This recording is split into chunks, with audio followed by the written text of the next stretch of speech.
চেষ্টায় স্বাগত বন্ধুরা। এটাকে বলে ফেঁসা মাছ বা ঢেলা মাছ। এটা চচ্চড়ি করব। কড়াই তেল দিয়ে নিয়েছি। দেখুন, কড়াই তেলটা গরম হলে মাছটাকে ভেজে নিয়ে আলু পেঁয়াজ দিয়ে চচ্চড়ি করব। তেল গরম হয়ে গেছে, এবারে মাছ দেবো। মাছগুলো ভেজে নিয়ে ফিরে আসবো।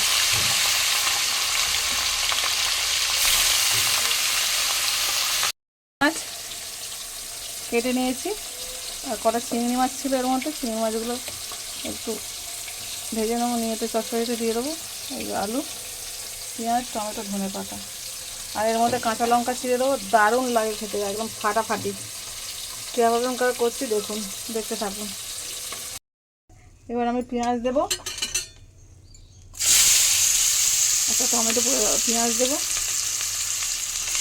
ধনেপাতা থাকলে ভালো হতো, কিন্তু ধনেপাতা নেই, আর এখান থেকে বাজারটা আমাদের অনেক দূরে, আর ফুড়েনির জন্য যাইনি। এখন এটা ভালো করে ভাজবো। এর মধ্যে নুন দিয়ে দেবো, আদা রসুন দিয়ে লঙ্কা চিড়ে দারুণ একদম ফাটাফাটির তরকারি করে। লঙ্কা দিয়ে দিয়েছি, আলুগুলো ভাজা হয়ে গেছে। এবার আমি এক এক করে এক এক মশলা দেবো, আর একটু টমেটো দেবো।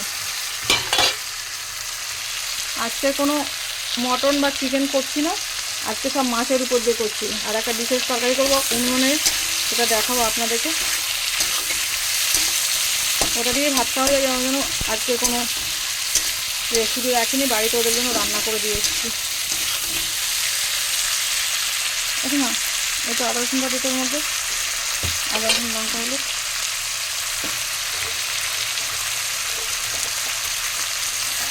লঙ্কা হলুদ, আদা রসুন লঙ্কা হলুদ দিয়ে দিচ্ছে।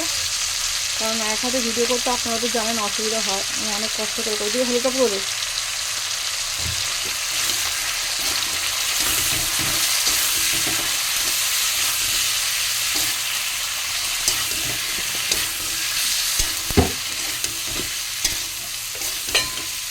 ভালো করে ভেজে নেব।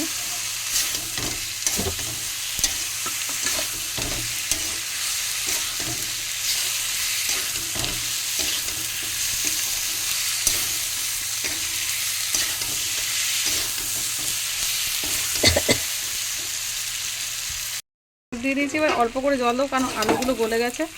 আর এবারে জল দিচ্ছি,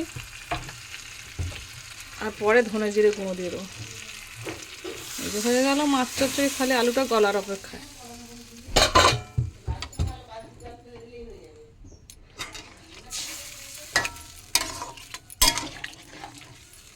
ধনে জিরে গুঁড়ো দিয়ে নামিয়ে নেবো, নুনটা দেখে।